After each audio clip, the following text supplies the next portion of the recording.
하나님의 은혜를 누리는 것이다. 할렐루야.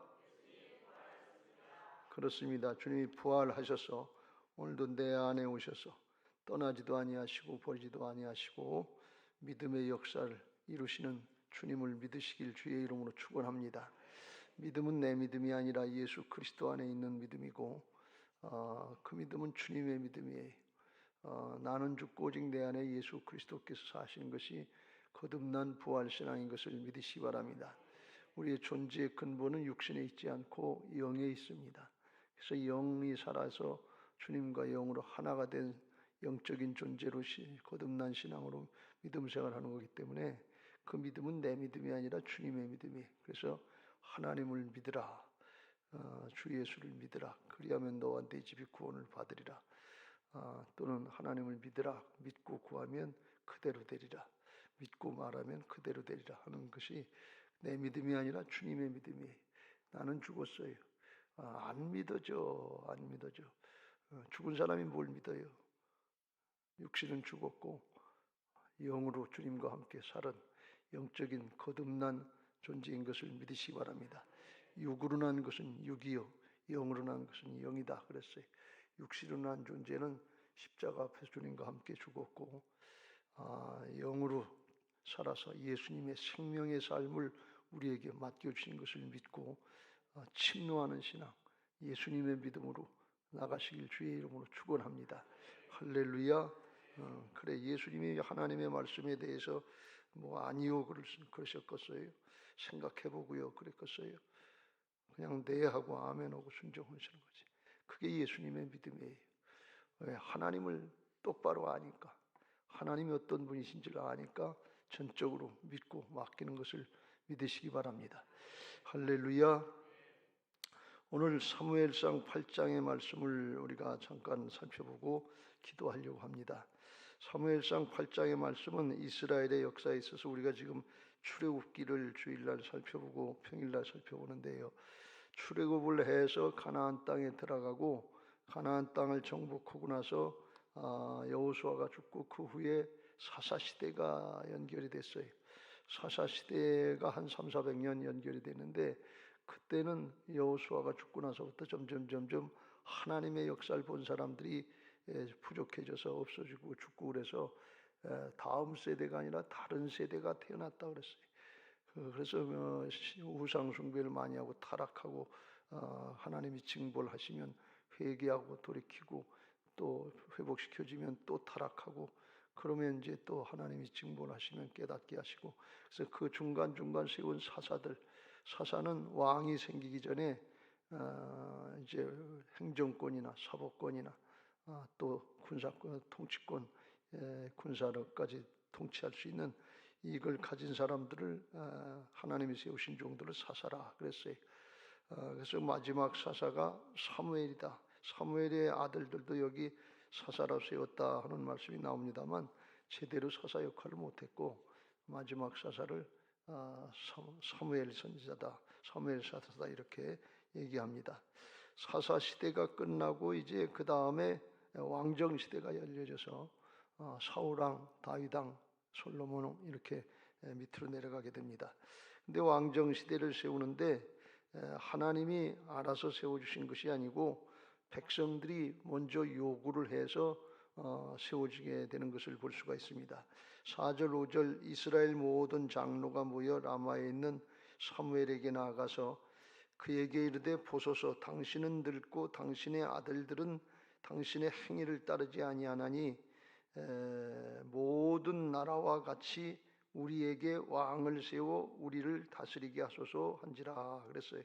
그래서 왕을 세우게 되는 이유 세워달라는 그 근거가 크게 두 가지인데 하나는 당신은 늙고 이제 죽게 생겼는데 당신의 아들들을 사사로 세워보니까 정직하지가 않더라 그런 얘기예요. 이 3절 말씀에 그의 아들들이 자기 아버지 행위를 따르지 아니하고 이익을 따라 뇌물을 받고 판결을 굽게 하니 뇌물 받아먹고 아버지처럼 정직하게 이스라엘을 다스리지 않더라 그런 말씀이 12장에 가보면 사무엘 선지자가 그 백성들에게 물어본 적이 있어요.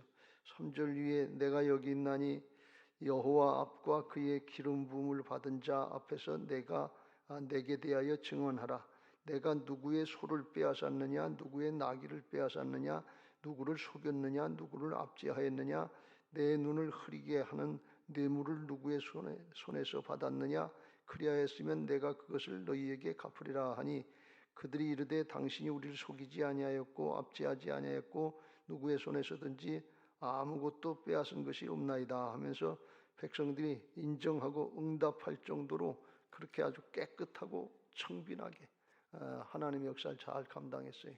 오늘날 어떤 모 후보가 깨끗하고 청빈하게 살았다고 하는 얘기가 나오는데 그거보다 더 했겠지요. 그렇게 했어요. 그런데 그의 아들들을 대를 이어서, 원래 사사는 대를 잇는 게 아닌데, 세습을 하는 게 아닌데, 사무엘이 하도 잘하니까 그걸 세워봤지요. 이제 싱가포르의 이광효 수상이 하도 잘하니까 그 아들들을 또 수상시키는, 우리나라도 그런 일이 있었죠. 박정희 대통령이 잘했다고 그래가지고 박근혜 대통령 딸을 시켰는데 탄핵해가지고 끄집어 내렸죠. 좋다 말았어요. 그런 일이 있었어요. 그래서 뇌물을 받고 판결을 굽게 하면서 이제 공적인 원리, 공동체의 질서, 이게 뇌물을 받고 판결을 굽게 하니까 옳은 사람은 옳다고 그러고 잘못된 사람은 잘못됐다고 그래야 되는데, 그게 뇌물을 받고서 잘못된 걸 옳다고 그러고 옳은 걸 잘못됐다고 그러면 이게 질서가 잡히겠냐 말이에요. 잘못되는 거죠. 그런 일을 했다, 그런 얘기예요. 그러니까 더 이상 당신의 아들에게 믿고 이 나라를 맡길 수가 없다, 왕을 세워달라, 이런 요청이에요. 성경에 이해가 잘 안 되는 부분 중에 하나가 이 부분인데, 엘리 제사장들의 아들들 홈니와 비느하스도 성전에서 하나님의 제물을 제물을 드리기 전에 먼저 자기들 갖다 삶아 먹고 그러다가 큰일 죽게 생긴 그런 일이 생겼는데, 그때는 엘리의 제사장도 똑바로 하지 못하고 구분하지 못했다 하는, 영적으로 분별력이 흐려졌다 하는 그런 말씀이 나오기 때문에 그래서 그런가 보다 그렇게 이해를 할 수 있는데, 이 사무엘은 아니잖아요. 사무엘은 끝까지 잘한 그런 사람인데 어떻게 아들이 그렇게 되느냐 그래. 이게 참 이해가 잘 안 되는 거예요. 그래서 어디 가서든지 신앙하는 사람들은 자식 자랑하지 말라는 거예요. 자식 자랑하면 뭐 한두 군데 자랑할 건 있을지 모르지만 영적으로 끝까지 보면 자랑할 게 없다는 거예요. 그래서 이게 하나님은 또 경계하시는 말씀인지도 모릅니다. 목회를 하면 젊었을 때, 목사가 바로 됐을 때, 우리 이성민 목사 같은 경우에는 애들이 결혼했으면 쬐끔할 때 그땐 자신 있게 자식 설교를 하는데, 저처럼 나이를 먹고 보면 자식 설교를 자신 있게 못 한다는 거예요. 그게 점점 그렇게 된다는 거예요. 이게 부모들의 마음이에요. 신앙하면서 마음대로 뜻대로 안 되는 게 자식이다, 그렇게 얘기를 해요. 그러나 끝까지 또 하나님께 맡겨야 될 줄로 믿습니다. 왜 그렇게 됐는가에 대해서 정확히 알 수는 없지만 짐작을 할 수 있는 것은 위에 그 7장의 15절에 사무엘이 사는 날 동안에 이스라엘을 다스렸으되 해마다 베델과 길갈과 미스바로 순회하여 그 모든 곳에서 이스라엘을 다스렸고 라마 자기 고향 집으로 돌아왔고, 그러니까 거기를 순회하면서 계속 순회 목회자 모양 했던 거예요. 그러니까 너무 힘들었지요. 바빴지요. 바쁘니까 자식 교육을 시킬 시간이 없었던 거예요. 그리고 이렇게 뇌물 받거나 이런 건 일치 안 했으니까, 그때 대우가 넉넉한 것도 아니었으니까 청빈했지요. 바빴지요. 그리고 자식들하고 같이, 그야말로 가는 목사님이 그랬다는데, 자식들하고 같이 놀아주지도 못하고 사진도 한번 가지고 찍은 적이 없을 정도로 바빴다고 그러는데, 그래서 그 아들이 오늘날 신앙적으로 조금 문제가 된 그런 경우가 있는데, 아마 이 사무엘 같은 그런 경우인 것 같아요. 그 정도로다가 바빴다는 거예요. 그런데다가 청빈했죠. 그러면 그 부인이 역할을 해서 자식을 제대로 감당하고 직접 교육을 시켜야 되는데, 아마 부인도 그걸 못한 것 같아요. 왜 그러는 건 아마 짐작하기는 너무 청빈하다고 깨끗하다고 그러다 보니까 가난하니까 힘드니까 아마 그걸 제대로 신경을 못 쓴 것 같아요. 어쨌거나 정확하지는 않지만 제 짐작에는 그런 것 같아요. 그래서 그 자식들이 잘못된 것 같아요. 그러나 우리들이 이 사실을 보면서 하나님의 말씀을 어려서부터 잘 가르쳐야 될 줄로 믿습니다. 좋은 교육은 모범을 보이는 교육인데 사실 모범으로 보이자면은 사무엘처럼 모범을 보인 사람이 없는데 그것만 가지고도 또 안 되는 것 같아. 가르치면서 모범을 행함으로 가르치라고 예수님도 말씀하시는데 행하면서 가르치시길 주의 이름으로 축원합니다. 잠언서 22장 4절 말씀에 겸손과 여호와를 경외함의 보상은 재물과 영광과 생명이라. 이게 결혼식 때마다 제가 축복하는 말씀인데 겸손히 여호와를 경외하면은 하나님이 재물도 영광도 생명의 축복도 허락하실 줄로 믿습니다. 그런데 그 밑에 절에 보면 이렇게 말씀하는 구절이 나와요.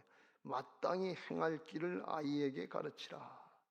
마땅히 행할 길을 아이에게 가르치라. 그리하면 늙어도 그것을 떠나지 아니하리라. 어려서 똑바로 가르쳐 놓으면, 말씀으로 가르쳐 놓으면 아이들의 가치관을 하나님 나라 가치관으로 정말 똑바로 가르쳐 놓으면, 하나님의 존재에 대해서 똑바로 알고 가르쳐 놓으면 늙어도 떠나지 않는다는 거예요. 하나님이 그 말씀을 통해서 역사하시는 거예요. 결정적인 순간에 말씀이 생각나면 그 말씀이 사람을 움직인단 말이죠. 그래서 어려서 가르치면 3살 버릇 80까지 간다 하는 그런 말씀이 있는, 그런 속담이 있는 것처럼 어려서 다른 거 가르치지 말고, 어려서 뭐 천재 교육 시킨다고 그러지 말고 말씀 가르치시길 주의 이름으로 축원합니다. 할렐루야. 디모데후서 3장 15절부터 디모데에게 그렇게 가르침을 디모데에게 가르쳐 줬다 그러는데, 외조모 로이스하고 그 어머니 유니게 가르쳤다 그러는데, 또 어려서부터 네가 성경을 알았나니 성경은 능히 너로 하여금 그리스도 예수 안에 있는 믿음으로 말미암아. 믿음은 예수님 안에 있는 것을 믿으시기 바랍니다. 네 안에 있는 믿음이 아니고 그리스도 예수 안에 있는 믿음인데, 그 믿음을 어떻게 알고 배우느냐? 말씀으로, 성경으로 배운다는 말씀. 말씀을 깨우치면 그리스도 예수 안에 있는 믿음으로 말미암아 구원에 이르는 지혜가 있게 하느니라. 영적인 구원도 얻게 되고, 문제 가운데 해결받는 구원, 세상 모든 문제도 말씀 안에서 지혜를 얻게 된다는 말씀이에요. 그러면서 모든 성경은 하나님의 감동으로 된 것으로 교훈과 책망과 바르게 함과 의로 교육하기에 유익하니, 이는 하나님의 사람, 믿는 사람들로, 하나님의 자녀들로 온전하게 하며 모든 선한 일을 행할 능력을 갖추게 하려 함이라. 모든 일을 행할 수 있는 능력을 말씀을 통해서 배우고, 그러면 사람이 바뀐다 그런 말씀이에요.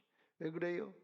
거듭난 하나님의 자녀들이 어떤 존재인가 하는 것을 깨달으면 내가 사는 것이 아니라 내 안에 오신 예수님께 능력이 있는 것을 믿고, 나는 부인되고 주님의 이름으로 주님의 역사로 행하려고 그러면, 부활신앙하려고 그러면 주께서 감당하게 하시는 것을 믿으시기 바랍니다. 그러면 안 될 일이 없는 거예요. 못할 일이 없는 거예요. 제가 어저께 유튜브를 가만히 보다가 어떤 사람이 책을 많이 읽는 사람이 책을 권장한다고 그래요. 권장하면서 이건 전 국민이 봐야 될 국민도서 권장책이라고, 그리고 어떤 건 전 세계가 권장할 책이다, 그렇게 소개를 하는데, 뭘 얘기를 하는가 하면 미래에 대해서, 미래의 자기 자신의 future self, 그래서 자기 자신의 미래에 대해서 하는데, 그 미래를 개척해나가고 승리하는 사람들은 절대 안 된다는 얘기를 안 하고 미래의 것을 보고서 나가면 이긴다는 거예요. 그렇게 된다는 거예요. future self. 그렇게 하면서 이제 그 자세한 이야기 조금 더 뭐 이런저런 조건을 얘기하는데, 제가 탁 들어보니까 저건 거듭난 새 사람 얘기네. 그리스도인의 영적인 정체성이네. 그것만 깨닫고 그렇게 하면, 그거는 그 사람들은 어떤 신념, 긍지, 긍정적인 사고, 적극적인 사고 이런 걸 근거로 하지만, 정체성을, 거듭난 자녀들의 정체성을 믿으면 이거는 그냥 말씀으로 보증해 준 하나님의 언약인 것을 믿으시기 바랍니다. 주님께서 이루어 주시는 거예요. 확실한 거예요. 근데 그걸 조금 표현을, 세상적인 표현, 철학적인 인문학적인 표현으로 조금 바꿔서 썼는데, 제가 탁 들어보니까 저건 그냥 거듭난 하나님의 정체성이네. 여러분들 30일짜리 하나님의 자녀의 영적인 정체성에 그 암송하는 거 나오죠. 선포하는 거. 나는 하나님의 자녀입니다. 뭐 하나님의 향기입니다. 뭐 그게 다 정체성이에요. 그거 그냥 지나가지 말고 딸딸딸딸 외우고 마음에 새기세요. 그러면 그 말씀이 내 안에서 살아있고 운동력이 있어서 우리 혼과 영과 및 관절과 골수를 찔러 쪼개고 잘못된 건 고쳐주고 어둠의 영, 부정적인 영, 불신앙의 영은 쫓아내시고 사람을 바꾸는 역사가 있는 것을 믿으시기 바랍니다. 사람으로 온전하게 하고 모든 일을 행할 수 있는, 선한 일을 행할 수 있는 능력을 준단 말이지. 왜 그래요? 주님이 일하시게 하신다는 말씀이에요. 이게 영적인 정체성인 것을 믿으시기 바랍니다. 그렇게 우리가 자녀들에게 가르쳐 놓으면 하나님의 역사를 보게 하실 줄로 믿습니다. 어떤 천재 아이가 그런 얘기를 해요. 외부의 우주에서 오는 이런 소리들을 들은대요. 그게 신기하다고, 뭐 미국에서 나사에서 데려가가지고 연구를 한다고 하는데 외부의 외계 소리가 들린다고 그래요. 근데 가만히 들어보면 저 외계의 소리가 아니라 하나님의 음성을 듣는 거 아닌가, 영의 음성을 듣는 거 아닌가 하는 그런 생각이 들어가요. 영적으로 열려지면 하나님이 원래 만드시기를 하나님의 형상으로 만드시고 생육하고 번성하고 땅을 정복하고 다스리라고 그랬는데, 영적으로 충만해질 때 세상을 다스릴 수 있는 하나님의 통치권의 위임의 역사가 나타나는 것을 믿으시기 바랍니다. 그걸 선악과 따먹고 불신하고 죄를 짓고서 불순종하고 죄 짓고 사단에게 뺏겼어요. 그걸 예수님이 죄악을 다 담당해 주시고 하늘에 좋은 걸 다 가지고 우리 안에 오셔서 회복시켜 주신 것을 믿으시기 바랍니다. 나는 안 되지만 주님의 주권 인정하고 따라가면 이를 위하여 그리스도께서 죽고 사셔서 주인 되어 주신 뜻이 하나님의 통치권을 행할 수 있는 하나님의 자녀의 권세를 회복시켜 주려고 오신 건단 말이에요. 그러니까 그걸 믿고 그대로 행하면 그 믿음대로 된다 그런 말씀이에요. 근데 안 믿고 안 돼 그러고 내가 내 힘 가지고 내 노력 가지고 세상 지식이나 경험 가지고 하는 걸 하면 그건 육신으로 하는 거지 영이 아니에요. 육은 육이고 영은 영이다. 육신으로 난 건 육신이요 영으로 난 것은 영이다. 살리는 것은 영이니 육은 무익하니라. 영적인 차원으로 충만해질 때 하나님의 역사가 있는 것을 믿으시기 바랍니다. 사도행전의 사도들이 성령의 충만을 받기 전에 죽었다 깨나도 뭐 죽을지언정 주를 부인하지 않게 장담해서 그래도 소용없어요. 그냥 사단이 방해하면 딱 뻥뻥 나가 떨어져요. 지게 돼 있어요. 영적인 질서상. 그런데 성령 충만 받고 하나님의 손에 붙잡히니까 그때부터는 승리하는 신앙, 기적이 나타나고 역사가 나타나고 고난과 역경도 이겨나가는 하나님의 역사를 행하게 되는 것을 믿으시기 바랍니다. 영적인 통치권이 나오는 거예요. 그 보배로운 능력은 나한테 있지 않고 내 안에 계신 주님께 하나님께 있는 것을 믿으시기 바랍니다. 이걸 가르치라 그런 말씀이에요. 신앙은 이념이 아니에요. 사상이 아니에요. 생명인 것을 믿으시기 바랍니다. 사람의 생명에서 하나님의 생명으로 존재가 바뀌어진 거예요. 생명은 삶이 따르는 거예요. 라이프는 것입니다. 사람은 사람 생명을 가졌으니까 사람처럼 살지만 하나님은, 예수님은 이 하나님의 생명이니까 하나님처럼 사신단 말이에요. 우리를 하나님의 생명으로 거듭나게 하셨다는 건 내가 진실로 너희에게 이르니 나를 믿는 자는 내가 행하는 일을 저희도 행할 것이요 나보다 더 큰 일도 하리니 이는 내가 아버지께로 감이라. 주께서 허락하신 거예요. 왜? 우리가 성령으로 영으로 거듭났기 때문에 주님의 생명의 역사를 이룰 수 있도록 허락하신 것을 믿으시기 바랍니다. 진리를 알지니 진리가 너희를 자유케 하리라. 진리를 알면 내 생각에 세상의 관점에 얽매였던 이걸로부터 자유함이 있게 되고 믿음의 역사가 있게 되는 것을 믿으시기 바랍니다. 그걸 우리 아이들에게 가르치고 깨우쳐주고 그걸 믿고 기도하면 소년 다윗이 되는 것이고 소년 다니엘이 되는 것이고 소년 요셉이 되는 것이고 소녀 에스더, 소녀 마리아가 되게 하실 줄로 믿습니다. 학생 청년들에게 그걸 가르치세요. 다른 거 복음의 핵심이 그거고 그게 다예요. 구약의 언약에서 신약의 새 언약으로 넘어와서 주님께서 이루어놓으신 게 결과가 그거예요. 새 언약 부활 신앙을 하는 건데 그걸 가르치면 주께서 오시는 거예요. 주님은 십자가에서만 우리를 구원해 주신 것이 아니고 우리의 모든 삶 가운데 대신 싸워주시고 승리해 주러 오신 것을 믿으시기 바랍니다. 할렐루야. 그걸 가르쳐야 되는데 이 사무엘도 사실은 그걸 자식에게 못 가르쳤다는 거예요. 그러니까 구약의 인물이 굉장한 것 같은데 신약으로 비교해 보면 또 아무것도 아닌 것. 그 구약의 인물보다도 하나님의 자녀가 지극히 작은 자라도 구약의 큰 인물보다 크다는 뜻이 그 뜻인 줄로 믿습니다. 이와 같이 사무엘의 아들이 정직하지 못하다.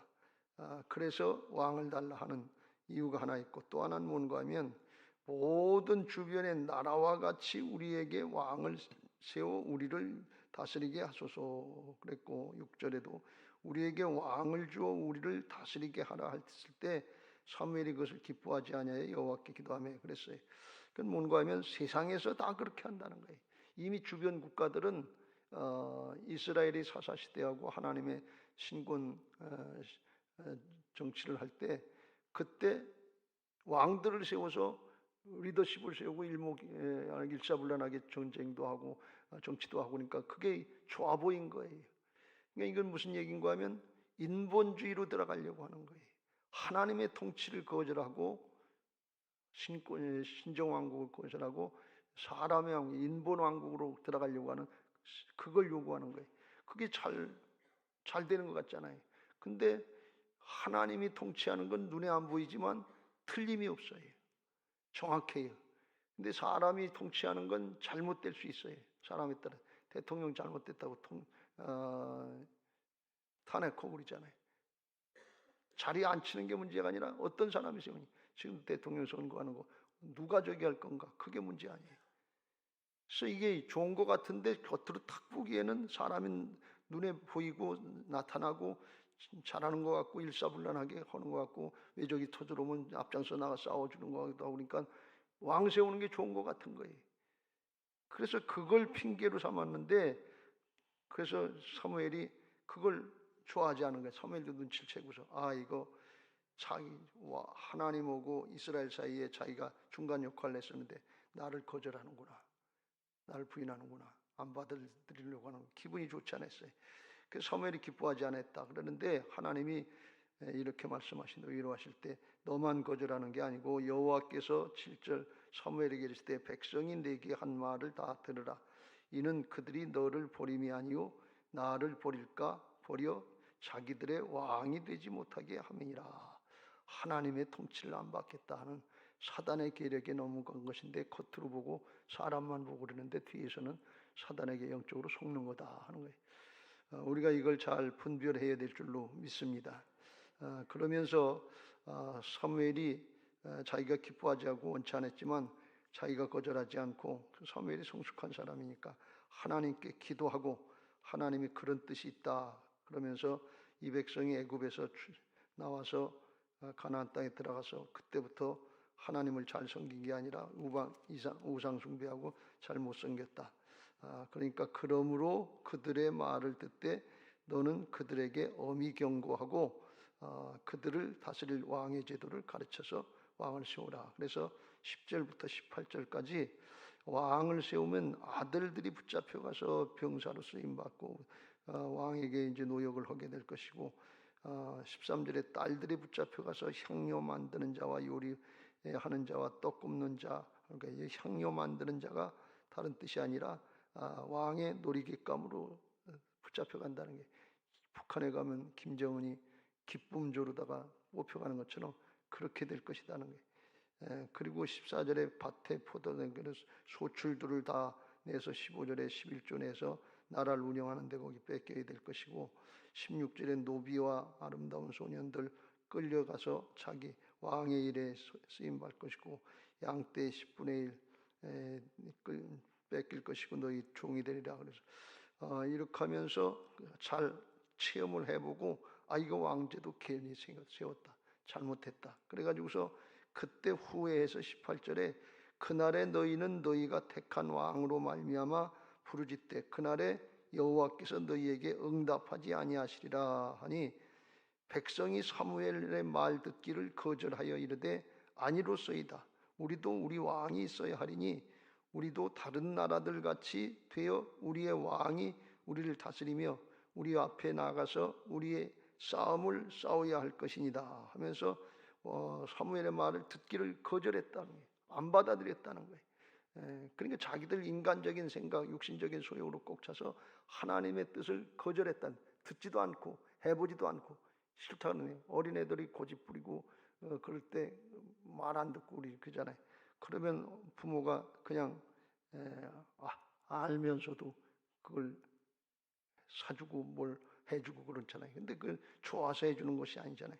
하나님도 그걸 하시는 거예요. 지금 좋아서 하시는 게 아니고 반드시 이들이 후회할 텐데, 왕들이 이제 폭정을 하고 잘못 정치를 해서 나라가 잘못되면 후회하고 이제 멸망당하고 그러면 돌이키려고 할 텐데, 그때는 해도 이미 늦어서 안 된다 그래요. 그런 일이 있을 텐데 겪어보지 않고는, 당해보지 않고는 말을 안 듣는 거예요. 그러니까 안 듣겠다는 거예요. 이게 사람들의 죄성의 특징이에요. 어렸을 때, 젊었을 때 겪어보지 않고 당해보지 않고는 아무리 위에서 얘기하고 어른이 얘기해도 잘 안 듣잖아요. 해봐야 알고 인생 망치고 그때서 후회하는 경우가 많잖아요. 강남 제비족 따라가지 말라고 해도 끝까지 따라가고서 나중에 인생 망치면 그때서 후회한단 말이지. 그런 거나 마찬가지예요. 신약에 보면 그런 얘기가 나오죠. 탕자의 비유에 탕자가 두 번째 아들이 아버지 돌아가시기 전에 유산 상속을 물려달라고 그래요. 그 원래 할아버지가 돌아가시기 전에 유산은 줄 수 없는 건데 상속을 물려달라는 건 아버지 빨리 죽으시오 하는 얘기하고 똑같은데, 그거 주면 안 되는 거고 줘봐야 반드시 허랑방탕하고 까먹을 텐데, 그런데 그걸 줬단 말이지. 왜 줘요? 당하지 않고는 뭐 깨닫지 못하니까. 여기 하나님의 마음이 있는데 그게 뭔가 하면 하나님이 길이 참고 당하고 깨닫고 쫄딱망하고 바닥치고 돌아올 때까지 기다리려고 하는 게 하나님의 심정인 것을 믿으시기 바랍니다. 이게 하나님의 마음이에요. 하나님이 그걸 작정하시고 하는데, 하나님이 이렇게 될 걸 모른 게 아니고 신명기 17장에 보면 광야에서 가나안 땅 정복하기 전에 먼저 그런 일이 있을 텐데, 왕 세워달라는 일이 있고 나를 거절하는 일이 있을 텐데 그때 이렇게 해라 하고 그리고 말씀해 주신 게 있어 차차 하나님이 세우시려고 하는 그런 뜻이 있었는데, 성서학자들에 의하면 다윗을 준비해서 바로 이제 신정 왕국에서 왕국을 세우려고 하는 종으로 세우려고 했는데 하도 서두르니까 준비 안 된 사울을 세웠다가 사울로 인해서 어려움을 당하고 고통을 당하고 그 다음에 다윗을 세웠다 하는 그런 얘기를 합니다. 일리가 있는 말씀인데, 신명기 17장에 보면 왕을 뽑을 때 이렇게 뽑으라고 그랬어요. 14절 이후에 내가 내 하나님 여호와께서 내게 주시는 땅에 이르러 그 땅을 차지하고 거주할 때 만일 우리도 우리 주위의 모든 민족들 같이 우리 위에 왕을 세워야겠다는 생각이 나거든. 15절 같이 읽겠습니다. 시작.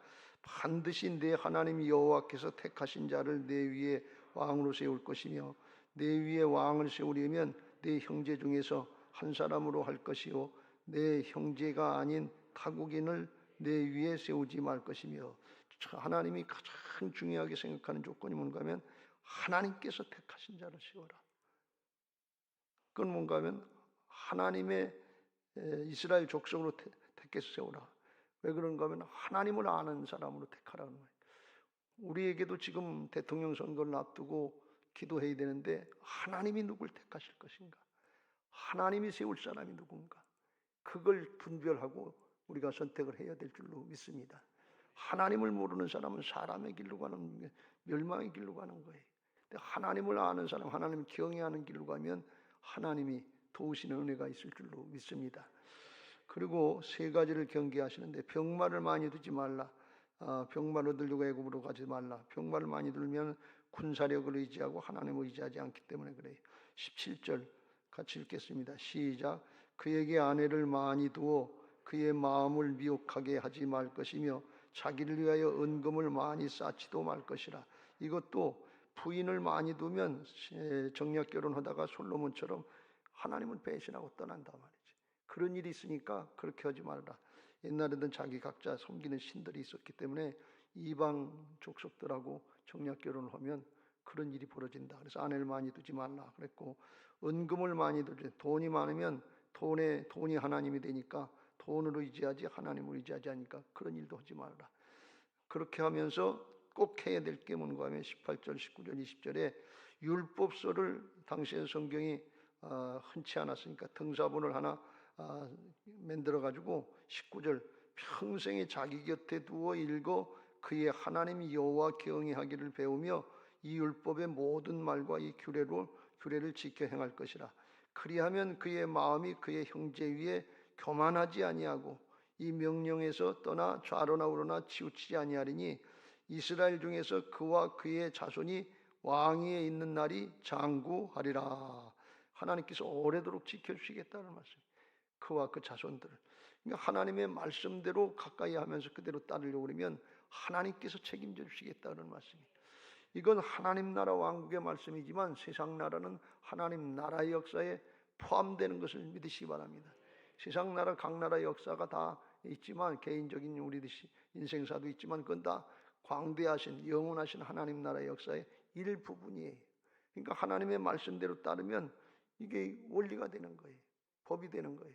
세상의 모든 법의 근거는 하나님의 말씀, 하나님의 법인 것을 믿으시기 바랍니다. 미국 가면 법학학자들이 많은데 그 대부분은 유대인 출신이라고 그래요. 율법에서부터 법이 나오고 율법에서부터 의료가 나오고 그래서 유대인들이 힘을 쓰는 게 그런 이유인데 성경에 보면 성경의 그 원리가 다 나오기 때문에 그래. 우리나라도 하나님 아는 거하고 성경하는 거하고 무슨 상관이냐고 이걸 배제하거나 무시하면 하나님 앞에 그렇게 하나님 앞에 하나님을 경솔히 여기면 그렇게 하나님 앞에 무시당하는 거예요. 우리가 코로나 시대에 겪은 것처럼 교회를 무시하고 교회를 폐하려고 그러고 그런 건 반드시 망하게 되어 있습니다. 그때 코로나 때 그 정부가 그랬는데 제가 그랬어요. 저 문정부 반드시 망한다 말이지. 왜? 하나님의 뜻하고 반대로 나가잖아요. 그걸 잘 깨닫고 우리가 기도할 때 하나님이 택하신 사람이 누군가 그걸 위해서 오늘 기도하기를 바라고 요즘에 나오는 얘기 중에 하나가 목회자들 중에서 나오는 얘기 하나가 뭔가 하면 하나님이 지금 우리나라를 어떻게 하실 것인가에 대해서 두 가지 길인데 하나는 돌이켜 회개하고 바른 길로 가게 하는 길로 인도하시는 것이고 하나는 고난과 역경을 통해서 깨닫고 뒤늦게 당해보고 회개하게 하는 길로 가게 하실 수가 있는데 오늘 하나님이 이걸 뭐라고 그러는가 하면 허용하는데 하나님 육이라고 그러는 표현도 할 수 있는데 좋아서 허락하시는 게 아니고 깨지고 바닥치고 하나님이 아니시면 안 되는구나 하는 걸 깨닫고서 뒤늦게 돌이켜 회개하게 하기 위해서 고난과 역경이 연단의 기회가 되게 하시기 위해서 그렇게 하는 길로 인도하는 그런 순간이 아닌가 하는 그런 생각들을 하고 있어요. 지금 선택의 기로에 있는데 이걸 여러분들이 잘 분별하고 선택하시길 바랍니다. 호세아서 13장의 호세아 선지자를 통해서 그걸 얘기했죠. 전에 내가 이르기를 내게 왕과 지도자들을 주소서 하였느니라. 내 모든 성읍에서 너를 구원할 자 곧 내 왕이 이제 어디 있으며 네 재판장들이 어디 있느냐. 내가 분노함으로 내가 왕을 주고 진노함으로 피하였노라. 그래서 왕을 그때 허락하신 것이 하나님이 좋아서 허락하신 것이 아니고 분노해서 이게 허락하시면서 징벌을 하셨다는 게 하나님이 그냥 놔두시는 거죠. 내버려 두신다는 로마서 1장의 표현이 있는데 그건 달리 말씀을 드리면 자식들이 하도 말을 안 들으면 부모가 그렇잖아요. 네 마음대로 해 이 녀석아. 그게 네 마음대로 하라는 얘기예요. 그건 무서운 말씀이에요. 잔소리 하는 것 같고 타일르는 것 같고 꼰대 같고 그래도 그때가 사랑이고 그때가 이끌어주는 거지. 내 마음대로 해 이 녀석아 그러면 그건 볼장 다 보는 거예요. 뒤늦게 깨지고 다 뺏기고 그때 후회하고 돌이킨다고 그러는데 그땐 인생의 많은 부분을 낭비하고 그때 돌아오는 거예요. 지금 한국의 교회도 그렇고 개인적인 신앙도 그렇고 굉장히 경계할 때가 돼 있는데 이거 삼가 조심하는 마음으로다가 정말 하나님이 유기한 유기하시는 거 아닌가 하는 그런 분별력을 가지고 기도해야 될 것이고, 하나님이 그렇게 하지 않으시고 좋은 길로 전하이복의 길로 합력해 선한 길로 인도하는 게 오랜 시간 걸친 다음에 하지 않고 바로 잘 연결돼서 할 수 있는 그런 은혜가 있길 위해서 우리가 깨어서 기도해야 될 줄로 믿습니다. 하나님이 소돔과 고모라를 심판하시려고 해도 아브라함 한 사람이 중보하니까 그 기도를 들으시고 롯의 가족을 거는 건데, 하나님 앞에는 중심으로 하나님의 뜻을 알고 기도하는 한 사람이 중요한 거예요. 그 한 사람 한 사람이 깨어서 기도하면 가문을 살리고, 그 한 사람이 있으면 목장을 살리고, 그 한 사람이 있으면 학생부나 청년부를 살리는 것이고, 그 한 사람이 있으면 우리 교회를 살리고, 그 한 사람 한 사람 때문에 한국 교회가 살고 나라가 살게 될 줄로 믿습니다. 우리가 맞이하고 있는 이 때의 영적인 우리나라의 상황은 우리가 생각하는 것보다 훨씬 취약된 게 많아요.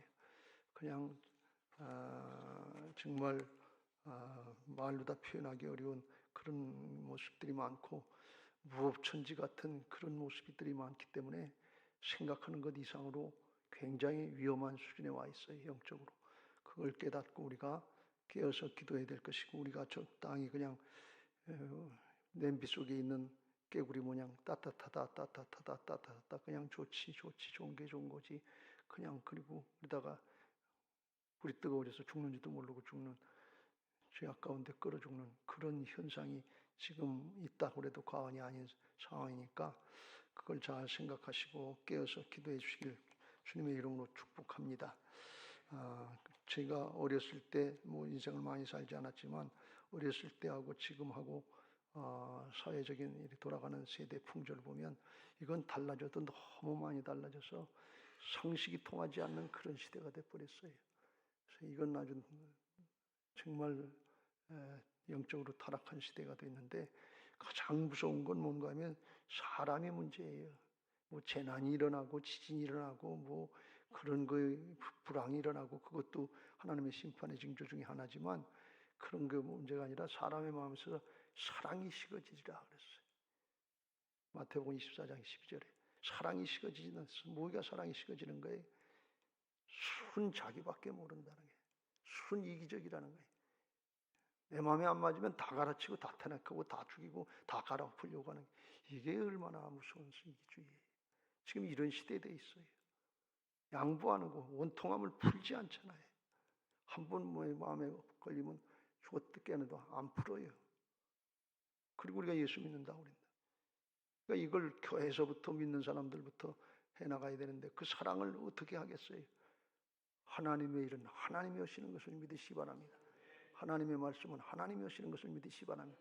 하나님의 사랑, 자기를 양보하고 순종하는 신앙, 죽기까지 내놓는 신앙, 어떻게 우리가 할 수 있겠어요? 내 안에 오신 주님이라야 할 수 있는 거예요. 그래서 하나님의 일은 하나님이 하시는 거예요. 이게 부활신앙인 것을 믿으시기 바랍니다. 여러분, 늘 강조합니다. 부활신앙이 아니면 아니에요. 그냥 긴 것처럼 적당히 되는 것처럼 하는 것처럼 이렇게 생각하지 말고, 거듭나서 나는 죽고 예수님이 사신다는데 내 것 가지고 자꾸 주장해봐야 무슨 소용이 있어요. 복음하고는 안 맞는 거예요. 그 부활신앙, 거듭난 부활신앙으로 주님이 일하시도록 나를 쳐서 복종시키고 순종하시면 하나님이 일하시는데 가문도 살리고 교회도 살리고 나라도 살리는 역사에 쓰임받게 하실 줄로 믿습니다. 할렐루야. 그걸 믿음이다 이렇게 얘기하는 게, 내 노력으로 하는 게 아니라 하나님의 은혜로 되는 것이니까 믿음을 의지하고 기도할 수 있는 시간 되시길 주의 이름으로 축복합니다. 할렐루야. 이 땅의 황무함을 보소서. 복음 선거 한장하시고 같이 나라를 위해서, 대통령 선거를 위해서 기도하겠습니다.